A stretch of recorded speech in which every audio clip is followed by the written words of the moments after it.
Well, ladies and gentlemen, we have a lot of news coming out, and I've never seen a team with a good record that is still having just so many reports on so many people giving their own point of view on what's going on with the team, whether it's the team, whether it's AJ Brown, whether it's Jalen Hurts behind the scenes, what's been going on.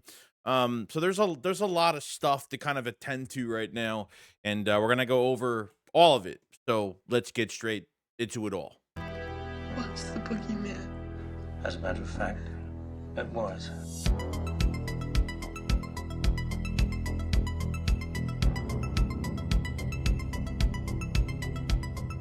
Yo, what is going on, guys? Hope everyone's having a fantastic. Hope everyone is doing well. Another big week for the Philadelphia Eagles. The first thing I kind of want to go over is congratulations to Jordan Davis, first player in Eagles history to get Special Teams Player of the Week, and now had NFC Defensive Player of the Week for last week, which is great.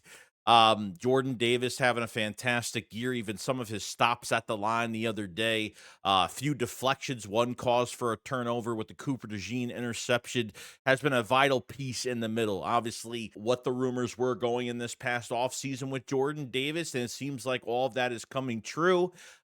Just in the best shape of his life, and the Eagles have him for another year, which is awesome. So the DTs have really have impressed during the year. It's just we haven't had that outside edge, and having those big pieces on the outside that really we're going to kind of complete this defensive line. And now it's one big weapon up front now. So congratulations to Jordan Davis on that. Now let's go over the injury report for the Philadelphia Eagles. Okay, Lane Johnson, foot injury, did not practice. Okay, still waiting for that swelling to go down by next week.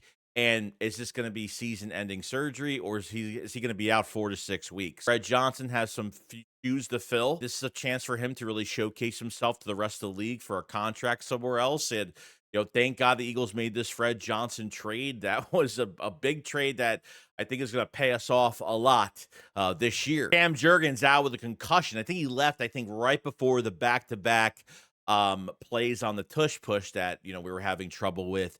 He left the game. Most likely get a concussion in game. You're most likely not available for the next game, unfortunately. Brett Toth probably will take the reins there, but you're dealing with two players on the Dallas Cowboys, not only Kenny Clark, but Quinnen Williams as well. So two guys that might give him a little bit of a hard time, where Eagles have to adjust to those two guys in the middle for the Dallas Cowboys this week, because those are two pretty good players. So Brett Toth better be ready for it. Speaking of Cam Jurgens and his play, it hasn't been good. I mean, he hasn't looked good this year, period. He still looks hurt, even taking off the bye week, taking off the week after. I mean, he's still not looking like he's 100% healthy. And there was a few blocks in this game he totally whiffed on, which got Saquon swallowed up in the backfield. So he hasn't looked good at all. I'm starting to wonder, do we have a center problem? That's where we're at right now. Jalen Phillips ended up on the injury report at a light practice with a shoulder injury. Hopefully not bad, but it is a light practice, so he didn't really sit out at all. Just probably bruises, nicks and bruises, something like that. So I wouldn't take that as,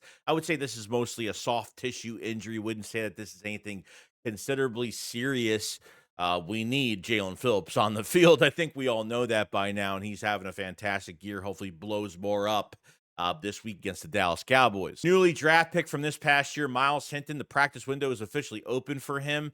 I didn't even know he was out for the rest of the year. I forgot when he actually got hurt, probably early in the season, or maybe the off-season program. Maybe he's been dealing with something for a while, but he is officially back as a backup swing tackle for us. Then you have center Willie Lampkin on a full practice. So he's been coming back from this knee ankle injury for a while. What they could turn him into, seem Rams fans were kind of pissed when he ended up getting hurt, and then he went off waivers. The Eagles picked him up off injury waivers. He's kind of been sitting here for a while and wondering if they want to keep him into next year, more of a project for the Eagles, maybe for guard, maybe for another undersized center at this point. So we'll see what happens with that. And a little side note, especially from the workouts the last couple of days, looks like the Eagles did work out Zach Pascal at wide receiver, which we had Zach Pascal in 2022.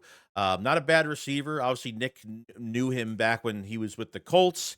And, good blocking wide receiver, and could be another option for the Eagles to use out there for more depth, and a guy that could just come in and help out if that's the plan and that's what they want to do. So we will see. Now, Nick Sirianni, he just never gives us a straightforward answer with anything. There's always a question at a press conference every week where Nick is asked on Kevin Patullo's performance as an OC for that game, and Nick always gives you the question mark answer. Like, it's the up in the air answer where he says, "Well, the game goes how it goes." It's almost the same thing that Kevin Patullo says every single week. Whether we're struggling offensively or we're just not looking right or we haven't found our identity yet. And Nick just keeps talking about the same things over and over again. Was it an issue with the game plan? Was it an issue with execution? So he's answering a question with a question mark answer. And it just gives us no clarity. I do respect Nick at an instance where if he needs to jump on the grenade for the team, he will jump on that grenade and take blame. He's done it before, and he will probably do it again. Then I say to myself, is there a culture issue? Is Nick not setting the culture this year in 2025? Are the players not following Nick where he goes?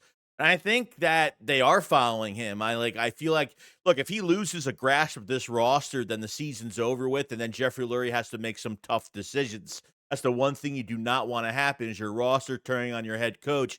And I don't even think we're close to that of even happening. As much as this offense is struggling every single week, these guys are still uplifted. They still believe that they can execute better. They can get stuff done. And that's really all that matters. But how much of that hope is going to last throughout the season? You have these high expectations for a game. You have a great week of practice. You go into a game and then you look like shit. And then you're promised yet again for another week of practice. Oh, we're going to get this going. We're going to get everything is promised. Nothing, there's no results and nothing is being executed properly. And I think that's where that morale will start to go down. But it has not happened. It hasn't even happened a little bit yet. So I think the roster knows where our record is. They know how good this team is, and they know what the aim for the end game is of the 25 season as a third championship for this franchise. And that's what they're aiming for. And I don't think they're letting go of that at all. And Jalen Hurts, doesn't matter what question you ask him, he's just a natural born leader, dude.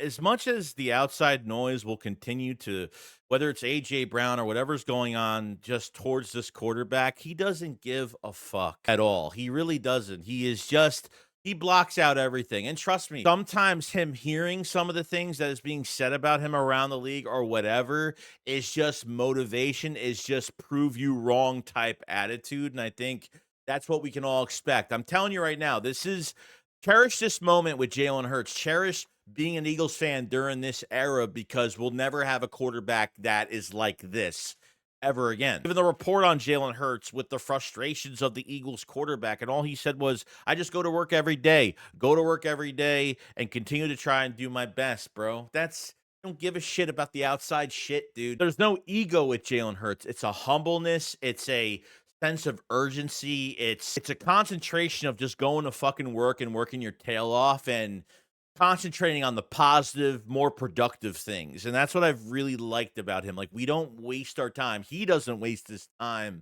on any of the excess bullshit and ignores any type of question that's out of pocket where what does it matter to even answer that at this moment where, that's where it matters the most. Even Brandon Graham was like, look, the report that Derek Gunn put out, like Derek Gunn's just doing his job, but like whoever inside the Eagles organization that put that report on the Eagles having an issue with the quarterback, why don't they come out and say something? Why isn't that person at least coming out? Hey, at least that person will get, a lot of attention. I don't know why that person has not come out saying what he said in that statement and, just to kind of get this shit over with. But nobody has. And who knows what Derek Gunn was told and from who, and if it was a lie. I don't know. The A.J. Brown situation is just, I don't know how the Eagles are going to fix this or where this is going to lead. And from what I could tell, it's almost leading to like a divorce by next offseason.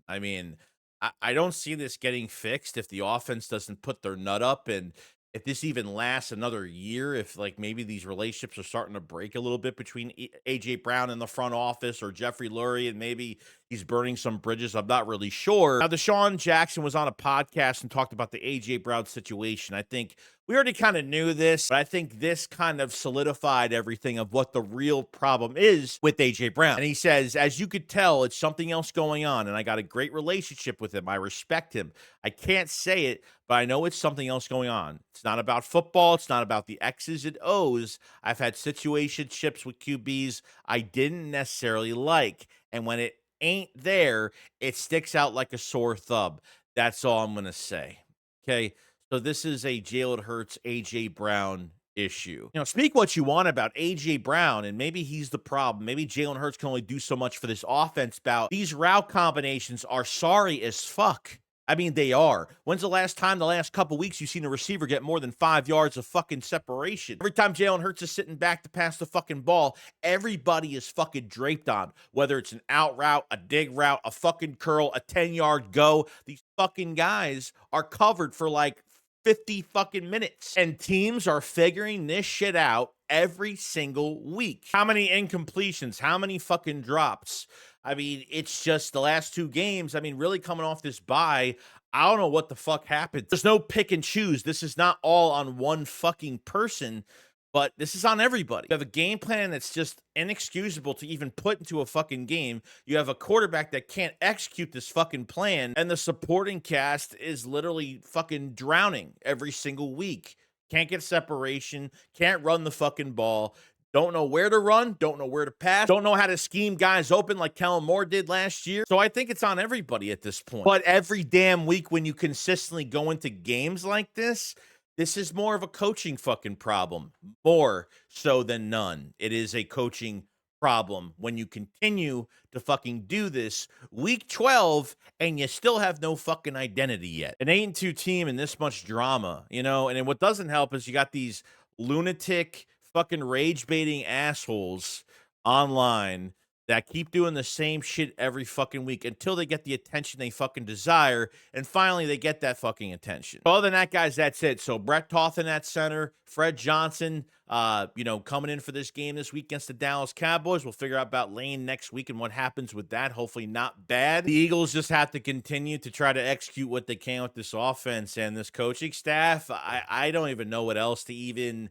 There's nothing else I could do but just say good luck, and that's it, because I mean, if it hasn't changed by now, I don't know if it's ever going to change later on. If their concept of winning is being conservative and limiting the turnovers and letting the defense eat, then I guess that's what we're going to do. But how long is that going to last before the defense may struggle for a game and need the offense to pull their weight? And I don't think putting it all on the defense the entire game is really going to help. And if that is the plan for the offensive identity for them to win games this year, shame on Nick. Shame on fucking Jeffrey Lurie for allowing that bullshit, hiring bullshit to fucking happen. And that's the saddest part about it. So, other than that, I will see you guys on the next one.